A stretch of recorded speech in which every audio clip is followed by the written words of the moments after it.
అందరికీ నమస్కారం. Chicken fry చేసినంత సులువుగా కొలతలతోటి చికెన్ పచ్చడి ఎలా చేయాలో ఈరోజు చూసేద్దాం. ముక్క రాయిలా గట్టిగా ఉండకుండా మెత్తగా ఉండేలా మంచి గ్రేవీతోటి బోలెడైన టిప్స్ తోటి ఎవరైనా సులువుగా చేసుకోగలిగేలా ఈ పచ్చడి చూపిస్తున్నాను కాబట్టి వీడియో ఎక్కడ స్కిప్ చేయకుండా టిప్స్ అన్ని జాగ్రత్తగా ఫాలో అయిపోండి. 30 కిలో పచ్చడికి కొలతలు చూపిస్తున్నాను. దీన్ని బట్టి జాగ్రత్తగా నోట్ చేసుకోండి. ముందుగా స్టవ్ మీద కడాయి పెట్టుకుని 30 కిలో బోన్లెస్ చికెన్ని తీసుకోవాలి.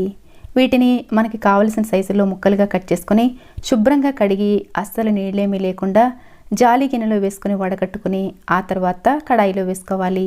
ఇప్పుడు ఇందులో 1 టీ స్పూన్ ఉప్పు, 1/2 టీ స్పూన్ పసుపు వేసి స్టవ్ ఆన్ చేసి మంట మీడియం ఫ్లేమ్లో ఉంచి ఉడకనివ్వాలి. ఇది 2-3 నిమిషాల పాటు ఉడికేసరికి ఇందులో నుండి నీళ్లు ఊరడం స్టార్ట్ అవుతాయి. అయితే ఇందులో ఊరిన ఈ నీళ్లు కూడా పూర్తిగా ఆవిరైపోయి చికెన్ పొడిగా అయ్యే వరకు ఉడికించుకోవాలి. దీని మీద మూత పెట్టాల్సిన అవసరం ఏమీ లేదు. దాదాపు 20 నిమిషాల పాటు ఉడికించేసరికి ఇందులో ఉన్న ఈ నీళ్ళన్నీ ఆవిరైపోయి ఇలా చికెన్ డ్రైగా తయారవుతుంది. ఇప్పుడు దీన్ని స్టవ్ మీద నుంచి దించి పక్కన పెట్టుకుని పూర్తిగా చల్లారనివ్వాలి. తర్వాత మసాలా ప్రిపేర్ చేసుకోవడం కోసం స్టవ్ మీద ప్యాన్ పెట్టుకుని ఇందులో 1/2 టీ స్పూన్ వరకు మెంతులు వేసుకోవాలి. మెంతులు మరీ ఎక్కువ వేసుకున్నట్లయితే పచ్చడి కొంచెం చేదొచ్చే అవకాశం ఉంటుంది. అలాగే మెంతులు చక్కగా వేగితే మంచి ఫ్లేవర్తో పచ్చడి గుమగుమలాడుతూ ఉంటుంది. అందుకే ఈ మెంతులు వేగిన తర్వాత మాత్రమే మిగతా ఇంగ్రీడియంట్స్ వేసుకోవాలి. ఇప్పుడు ఇందులో 1 టీ స్పూన్ జీలకర్ర, 3 టేబుల్ స్పూన్ల ధనియాలు, 4 యాలకులు, 4 లవంగాలు, చిన్న అనాస పువ్వు రేకు, కొద్దిగా దాల్చిన చెక్క వేసి మంట లో ఫ్లేమ్లోనే ఉంచి 1 నిమిషం పాటు కలుపుతూ వేయించుకోవాలి. ఇవి కమ్మటి వాసన వచ్చి కొంచెం క్రిస్పీగా వేగే వరకు వేయించుకున్న తర్వాత స్టవ్ ఆఫ్ చేసుకొని 1 టేబుల్ స్పూన్ వరకు ఆవాలు వేసుకోవాలి. ఈ ప్యాన్లో ఉండే వేడికి ఆవాలు కూడా వేగిపోతాయి. ఇప్పుడు వీటిని పూర్తిగా చల్లారనిచ్చి మిక్సీ జార్లో వేసి చాలా మెత్తని పౌడర్లా గ్రైండ్ చేసుకోవాలి. ఇప్పుడు దీన్ని ఒక గిన్నెలో వేసుకున్న తర్వాత ఫ్లేవర్ పోకుండా ఉండడం కోసం మూత పెట్టి పక్కన పెట్టుకోవాలి. ఇప్పుడు ఇందులో 1/2 కప్పు వరకు వెల్లుల్లి రెబ్బలు, 2 టేబుల్ స్పూన్ల వరకు అల్లం ముక్కలు వేసుకొని అసలు నీళ్ళేమి వేయకుండా చాలా మెత్తని పేస్ట్లా గ్రైండ్ చేసుకోవాలి. అయితే వీలున్నంత వరకు అల్లం వెల్లుల్లి పేస్ట్ని తాజాగా గ్రైండ్ చేసుకుని మాత్రమే వేసుకోవాలి. ఫ్రిడ్జ్లో స్టోర్ చేసుకున్నది వేసుకుంటే ఫ్లేవర్ అంతగా బాగుండదు. ఇప్పుడు స్టవ్ మీద చికెన్ వేయించడం కోసం స్టీల్ కడాయి పెట్టుకొని దీంట్లో వేరుశనగ నూనె వేసుకోవాలి. చికెన్ పచ్చడికి ఎప్పుడైనా కానీ మనం ఎంతైతే చికెన్ తీసుకుంటామో అందులో సగం క్వాంటిటీ ఉండేలా నూనె తీసుకోవాలి. ఇక్కడ నేను 30 కిలో వరకు చికెన్ తీసుకున్నాను కాబట్టి 400 గ్రాముల వరకు నూనె వేశాను.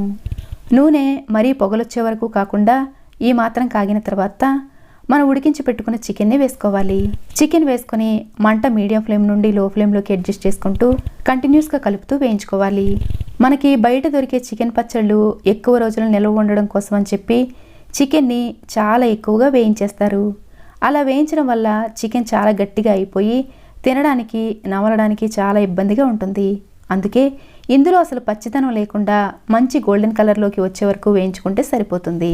దాదాపు 20 నిమిషాల పాటు వేగేసరికి ఇది లేత బంగారు రంగులోకి మారుతూ ఉంటుంది. ఈ స్టేజ్లో మనం గ్రైండ్ చేసి పెట్టుకున్న అల్లం వెల్లుల్లి పేస్ట్ కూడా వేసి ఇందులో ఉండే పచ్చితనం పోయే వరకు మరికొంచెం సేపు కలుపుతూ వేయించుకోవాలి. ఇలా ఇదంతా చక్కగా వేగిన తర్వాత మనం ఇంకొక 10 నిమిషాల్లో స్టవ్ ఆఫ్ చేసేస్తాం అనుకున్నప్పుడు కొద్దిగా కరివేపాకు కూడా వేసుకొని ఇందులో ఉండే పచ్చితనం కూడా పోయి క్రిస్పీగా అయ్యే వరకు వేయించుకోవాలి. ఈ వేయించే ప్రాసెస్ అంతా కూడా మంట మీడియం ఫ్లేమ్ నుండి లో ఫ్లేమ్లోకి అడ్జస్ట్ చేసుకుంటూ మాత్రమే వేయించుకోవాలి. మీరు ఏమాత్రం కంగారుగా హై ఫ్లేమ్లో పెట్టి వేయించారనుకోండి ముక్క పైన రంగు డార్క్ కలర్లోకి వచ్చేసి లోపల వేగకుండా ఉండిపోతుంది. అలాగే ఈ పచ్చడి చేయడం కోసం మనం వేరుశనగ నూనె వాడాం కాబట్టి ఇలా నొరగలు వస్తూ ఉంటుంది. అందుకే ఇలా వేయించేటప్పుడు నూనె పొంగి కింద పడిపోకుండా ఉండడం కోసం కడాయి మరీ చిన్నది కాకుండా సరిపడినంత సైజుది తీసుకోవాలి. చికెన్ మంచి గోల్డెన్ కలర్లోకి వేగి మనం వేసిన అల్లం వెల్లుల్లి పేస్టు కరివేపాకు అంతా చక్కగా వేగిపోయిన తర్వాత చివర్లో మనం గ్రైండ్ చేసి పెట్టుకున్న మసాలా పొడి కూడా వేసి 1/2 స్పూను పసుపు, రుచికి సరిపడా ఉప్పు వేసుకోవాలి. అయితే ఉప్పు ఒకేసారి ఎక్కువ వేసేసామనుకోండి పచ్చడి ఊరేసరికి ముక్క బాగా ఉప్పుగా అయిపోయే అవకాశం ఉంటుంది. అందుకే ముందుగా 2 టేబుల్ స్పూన్ల వరకు ఉప్పు మాత్రమే వేసుకోవాలి. మరుసటి రోజుకి పచ్చడి ఊరుతుంది కాబట్టి తక్కువైతే అప్పుడు కలుపుకోవచ్చు. ఇప్పుడు ఇదంతా ఒకసారి కలిపి స్టవ్ ఆఫ్ చేసి పూర్తిగా చల్లారనివ్వాలి. ఇది చల్లారేసరికి ఇందులో ఉండే నొరగలన్నీ పోయి ఇలా తయారవుతుంది. ఇక్కడ మీరు చూస్తున్నారు కదా కరివేపాకు ఎంత చక్కగా క్రిస్పీగా వేగిపోయిందో. ఇలా ఇదంతా పూర్తిగా చల్లారిన తర్వాత మాత్రమే మనం కారాన్ని కలుపుకోవాలి. వేడిగా ఉన్న దాంట్లో కారం కలిపామనుకోండి, పచ్చడి రంగంతా మారిపోయే అవకాశం ఉంటుంది. ఇక్కడ నేను అరకప్పు వరకు పచ్చడి కారం వేశాను. ఇది 50 గ్రాముల వరకు బరువు ఉంటుంది. ఇంట్లో తయారు చేసుకున్న పచ్చడి కారం లేనట్లయితే 3 మ్యాంగో కారం అయినా వేసుకోవచ్చు. ఇదంతా ఇలా ఒకసారి కలిపిన తర్వాత మనం తినే పులుపుకు తగ్గట్టు నిమ్మరసం పిండుకోవాలి. అయితే నిమ్మకాయలు చక్కగా రసం ఉండేవి, పండినవి అయితే బాగుంటాయి. ఇక్కడ నేను 3 నిమ్మకాయల నుండి తీసిన రసాన్ని వేస్తున్నాను. అయితే ఇక్కడ ఒక ఇంపార్టెంట్ విషయం ఏంటంటే, మీరు నిమ్మకాయలకి అసలు ఏమాత్రం తేమ లేకుండా బట్టతో తుడుచుకొని అప్పుడు కట్ చేసి రసం తీసుకోవాలి. అయితే మనం బయట తయారు చేసే పచ్చళ్ళలాగా ఎక్కువ రోజులు నిల్వ ఉండడం కోసం ఉప్పు ఎక్కువ వేయలేదు కాబట్టి బయట మరీ ఎక్కువ రోజులు నిల్వ ఉండదు.